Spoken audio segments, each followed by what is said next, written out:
Hello student, MS ওয়ার্ডের আরেকটি পর্বে তোমাদের স্বাগত জানাই। আশা করি প্রত্যেকেই পরপর পর্বগুলি দেখছো এবং সুন্দরভাবে এমএস ওয়ার্ড শেখার চেষ্টা করছো। অবশ্যই প্রত্যেকটা ভিডিও দেখতে থাকো এবং সুন্দরভাবে এমএস ওয়ার্ড শিখতে থাকো।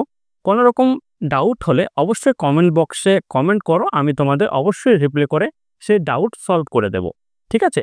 তো আজকে আমরা এমএস ওয়ার্ডের আরও কিছু গুরুত্বপূর্ণ টপিক শিখব। তো চলো চলে আসি সরাসরি আমরা কম্পিউটার স্ক্রিনের মধ্যে। তো তোমরা প্রত্যেকে দেখতেই পাচ্ছ কম্পিউটার স্ক্রিনের মধ্যে এমএস ওয়ার্ড 2013 ভার্সনটা আমি ইউজ করছি, সেটাই ওপেন রয়েছে। তোমরা চাইলে অন্য ভার্সনও ইউজ করতে পারো, সব মোটামুটি সেমই থাকবে। ঠিক আছে? তো দেখো আমরা এই মুহূর্তে স্ক্রিনের মধ্যে আমরা এমএস ওয়ার্ডের ইন্টারফেসটা দেখতে পাচ্ছি।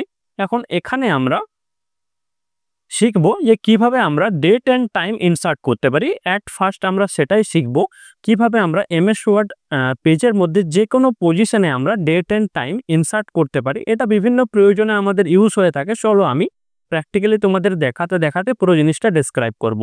তো ডেট অ্যান্ড টাইম ইনসার্ট করার জন্য আমরা প্রথমে চলে যাব ইনসার্ট ট্যাবে। ইনসার্ট ট্যাবে যাওয়ার পর দেখো একদম আমাদের রাইট সাইডে টেক্সট গ্রুপের মধ্যে কিন্তু ডেট অ্যান্ড টাইম বলে একটা অপশান রয়েছে। এই ডেট অ্যান্ড টাইম অপশানে আমরা ক্লিক করব। ডেট অ্যান্ড টাইম অপশানে ক্লিক করার পর দেখো এখানে অ্যাভেলেবেল ফরম্যাট শো করছে। ডেট এবং টাইমের কিছু অ্যাভেলেবেল ফরম্যাট রয়েছে এবং এটা ল্যাঙ্গুয়েজ আমাদের ইংলিশ ইউনাইটেড স্টেট রয়েছে। থাকুক, কোনো অসুবিধা নেই। তো আমরা এখানে যদি আজ যেমন তারিখ হয়েছে 23 জুন 2025, আমি যদি এটা চুজ করি অবশ্যই এই ফরম্যাটের ডেট এবং টাইমটা ইনসার্ট হবে এবং আমার কার্সারটা যেই পজিশনে রয়েছে সেই পজিশনেই কিন্তু ডেটটা ইনসার্ট হয়ে যাবে। এবং ডেটের সঙ্গে আমরা যদি টাইমকে ইনসার্ট করতে চাই তাহলে এই ফরম্যাটগুলো আমরা নিতে পারি। তো সাপোজ যেহেতু 23 জুন 2025 আমি এটাকে নিলাম, বা তোমরা ডেট টাইম দুটোই চাইলে এটা নিতে পারো। দেন এটা নেওয়ার পর দেখো আমাদের রাইট সাইডে আপডেট অটোমেটিক্যালি বলে একটা চেক বক্স রয়েছে। ঠিক আছে? এটার কি কাজ? এই বক্সটা যদি আমরা চেক করে দিই তাহলে ডেটটা অটোমেটিক্যালি আপডেট হতে থাকবে। সাপোজ ধরো আজকে ডকুমেন্টটা ক্রিয়েট করছি, আজকে ডেট আমি রাখলাম, দেন কালকে যখন আমি আবার ডকুমেন্টসটাকে ওপেন করব কালকে ডেট কিন্তু এটা অটোমেটিক্যালি আপডেট হয়ে যাবে। মানে বুঝতে পারছো, আজকের ডেট ধরো এখানে আমি ইনসার্ট করে রাখলাম, কালকের ডেট ও অটোমেটিক আপডেট হয়ে যাবে। ঠিক আছে? আমাকে ম্যানুয়ালি আর ডেটটা চেঞ্জ করতে হবে না। এটা অনেক সময় প্রয়োজন হয়ে থাকে। আমরা বিভিন্ন ধরনের অ্যাপ্লিকেশন, বিভিন্ন ধরনের নোটিশ অফিসিয়াল কাজে বিভিন্ন মানুষকে পাঠিয়ে থাকি এবং সেক্ষেত্রে হয়তো পার ডে হিসাবে কাজ থাকলে বা সপ্তাহে হয়তো তোমাকে 4 দিন মেল করতে হয়, সেক্ষেত্রে ডেটটা তোমাকে চেঞ্জ করতে হয়। বাট আপডেট অটোমেটিক্যালি করে রেখে দিলে তোমাকে কিন্তু আর ডেটটা চেঞ্জ করতে হবে না, অ্যাপ্লিকেশন অটোমেটিক কিন্তু সেটাকে আপডেট নিয়ে নেবে। তো এই আপডেট অটোমেটিক্যালি আমি চেক করে দিলাম। ঠিক আছে? দেন ওকে করলাম। তো দেখো তোমরা প্রত্যেকে দেখতে পাচ্ছ এখানে কিন্তু ডেটটা সেট হয়ে গেছে। ঠিক আছে? 23 জুন 2025 চলে এসছে। এই যে কার্সারটা আমার যেই পজিশনে ছিল সেই পজিশনে কিন্তু অটোমেটিক্যালি ডেটটা চলে আসছে। ঠিক আছে?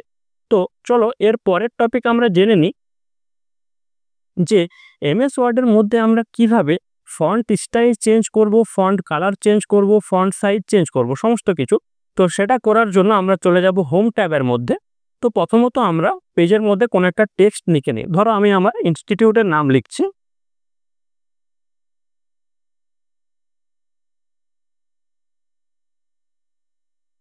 সরি,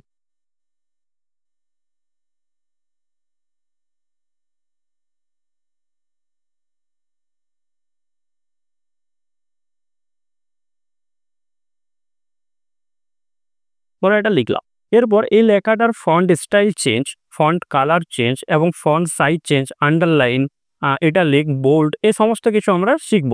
তো সেটা করার জন্য অবশ্যই আমাদেরকে লেখাটিকে প্রথমত সিলেক্ট করতে হবে। সিলেক্ট কীভাবে করব? আমরা মাউসে ডবল ক্লিক করে এক সাইড থেকে ড্র্যাগ করে সিলেক্ট করতে পারি, অথবা শিফট প্রেস করে আমরা কার্সারটা যেদিকে থাকবে সেদিকের অ্যারোটা, ধরো সেদিকে তার বিপরীত দিকে অ্যারোটা, ধরো আমার কার্সারটা আছে লেফট সাইডে, সরি রাইট সাইডে, এই মুহূর্তে রাইট সাইডে থাকাকালীন আমরা কিন্তু শিফট ধরে লেফট অ্যারোটা যদি প্রেস করি এইভাবে, কিবোর্ডের যে 4টি অ্যারো চিহ্ন রয়েছে তীর চিহ্ন, আমরা যদি লেফট অ্যারোটা প্রেস করি তাও এইভাবে আমরা সিলেক্ট করতে পারবো। আশা করি সিলেক্ট তোমরা প্রত্যেকেই করতে পারো, এটা ডিটেলসে বলার প্রয়োজন নেই। মাউসে ডবল ক্লিক করে ড্র্যাগ করলে আমরা এই লেখাটাকে সিলেক্ট করতে পারবো। সিলেক্ট করার পর আমরা প্রথমত এটার ফন্ট সাইজ চেঞ্জ করতে চাইছি। দেখো এখানে একটা বক্স রয়েছে যেখানে 11 লেখা রয়েছে। তো এই বক্সের পাশে দেখো একটা ড্রপ ডাউন অ্যারো রয়েছে। এই অ্যারোটা যখন আমরা ক্লিক করব তখন দেখো এখানে অনেকগুলো নাম্বার শো করছে, নাম্বারের একটা লিস্ট চলে এসছে। এখানে কিছু প্রিসেট নাম্বার দেওয়া রয়েছে। এমন কোনো মানে নেই যে তোমাকে এখান থেকে নিতে হবে, তুমি চাইলে অবশ্যই কুইকলি নেওয়ার জন্য এখান থেকে নিতে পারো। ধরো এখানে যেমন রয়েছে ধরো 28 দেন 36, তো এখানে কিন্তু সব নাম্বার নেই। আমার যদি এখানে 30 মনে হলো যে টেক্সট সাইজটা আমি 30 করবো, তো এখানে নিতে পারবো না। যেমন ধরো এখানে 24, 26, আমি যদি 25 টেক্সট সাইজটা এখানে নেই, তো সেটার জন্য আমরা কি করব, এখানে কিন্তু ডাইরেক্ট টেক্সট ইনপুট আমরা করতে পারি কিবোর্ড থেকে। তো সাপোজ এখানে আমার ধরো এই লেখাটা থাকবে 20 রাখছিল, 20 রয়েছে, 22 রয়েছে, আমি রাখলাম 23। ওকে, তো করতে পারো, কোনো অসুবিধা নেই, বা এই নাম্বারগুলো পুট করতে পারো, কোনো অসুবিধা নেই। তো এটা 23, এই মুহূর্তে টেক্সটার সাইজটা আমি ইনক্রিজ করলাম। সেমভাবে দেখো কিন্তু ইনক্রিজ বা ডিক্রিজ করার জন্য সাইডে দুটো বাটন রয়েছে। দেখো এখানে যে একটা লেখা রয়েছে ইনক্রিজ ফন্ট সাইজ, এবং এটা কন্ট্রোল মানে এটা কন্ট্রোল প্লাস আমরা যদি গ্রেটার দেনটা প্রেস করি তাহলে কিন্তু হবে। তো আমরা এখান থেকে যদি এটাকে ক্লিক করি তো টেক্সট সাইজ দেখো ইনক্রিজ হচ্ছে, এবং এটাতে যদি ক্লিক করি তার পাশে এটা ডিক্রিজ হচ্ছে, লেখার সাইজটা ছোট হচ্ছে। তো সাপোজ এটা 22টাই থাকলো। এরপর এটা কালার আমরা চেঞ্জ করব। কালার চেঞ্জ করার জন্য দেখো এই যে ফন্ট গ্রুপের মধ্যেই কিন্তু এখানে দেখো এ লেখা রয়েছে এবং এর নিচে একটা রেড কালারের দাগ রয়েছে। তো এখানে সাইডে এই যে ড্রপ ডাউনটা রয়েছে এটাই ক্লিক করলাম। এটাই ক্লিক করার পর দেখো এখানে কিছু কালার দেওয়া রয়েছে। তো তোমার যদি এখান থেকে হয়ে গেল তোমার পছন্দ মতো তুমি কালার এখান থেকে নিয়ে নিতে পারো। তাছাড়াও তুমি এখানে যেতে পারো মোর কালারসে। মোর কালারসে যাওয়ার পর দেখো এখানেও কিছু একটা কালার প্যালেট ওপেন হচ্ছে, এবং তার পাশে দেখো রয়েছে কাস্টম, তুমি এখান থেকে নিতে পারো। দেন কাস্টমে যেও কিন্তু তুমি কালার নিতে পারো। ধরো আমি গ্রিন কালারটা করতে চাইছি বা ব্লু কালারটাই ধরো করতে চাইছি। সাপোজ এখানে তোমাদের দেখাচ্ছে ব্লু চুজ করলাম। এবারে দেখো ব্লুটা ডিপ থেকে আস্তে আস্তে হালকার দিকে আসছে। তো আমি চাইলে নিজের পছন্দ মতো যেরকম ধরনের ব্লুটা আমার প্রয়োজন সেরকম ধরনের ব্লুটা নিয়ে পরে এখানে জাস্ট ওকে করে দিলাম।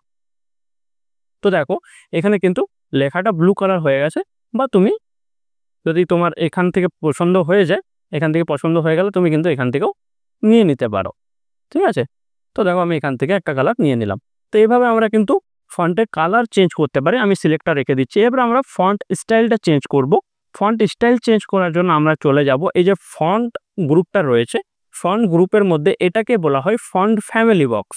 এবার এই ফন্ট ফ্যামিলি বক্সের দেখো একদম রাইট সাইডে একটা ড্রপ ডাউন রয়েছে। এই ড্রপ ডাউনটায় ক্লিক করলে দেখো এখানে অনেকগুলো ফন্ট স্টাইল রয়েছে। তুমি তোমার পছন্দ মতো এবং প্রয়োজন মতো তুমি তোমার নিজের কাজে যেরকম ধরনের ফন্ট স্টাইল ম্যাচ করবে সেরকম ধরনের কিন্তু ফন্ট স্টাইল চুজ করতে পারো। তাহলে এইভাবে আমরা কোনো টেক্সটের font style change, colour change, size change করতে পারি। তো চলো আমরা সাধারণত যে ফন্ট স্টাইলটা ইউজ করে থাকি সেটা হচ্ছে এরিয়াল, ঠিক আছে। এই ফন্টে রাখলাম। দেন এরপর কি করব, এরপর আমি এরিয়াল আবার করে দিলাম। এরপর আমরা বোল্ড, ইটালিক, আন্ডারলাইন সম্বন্ধে বুঝবো। দেখো আমি লেখাটা সিলেক্টে রেখেছি, বারবার সিলেক্ট করার থেকে আমি সিলেক্ট করে রেখেছি। তো দেখো ফন্ট গ্রুপের মধ্যে এখানে বি লেখা রয়েছে যে অপশনটি, এটা মানে বোল্ড। বোল্ডে কি হয়, লেখাটা একটু মোটা হয়। সাপোজ ধরো এখানে আমি ক্লিক করলাম, তো দেখো লেখাটা একটু মোটা হয়ে গেল। দেন আমি যদি এটা অফ করে দিই তো লেখাটা দেখো আবার আগের মতো পাতলা হয়ে গেল।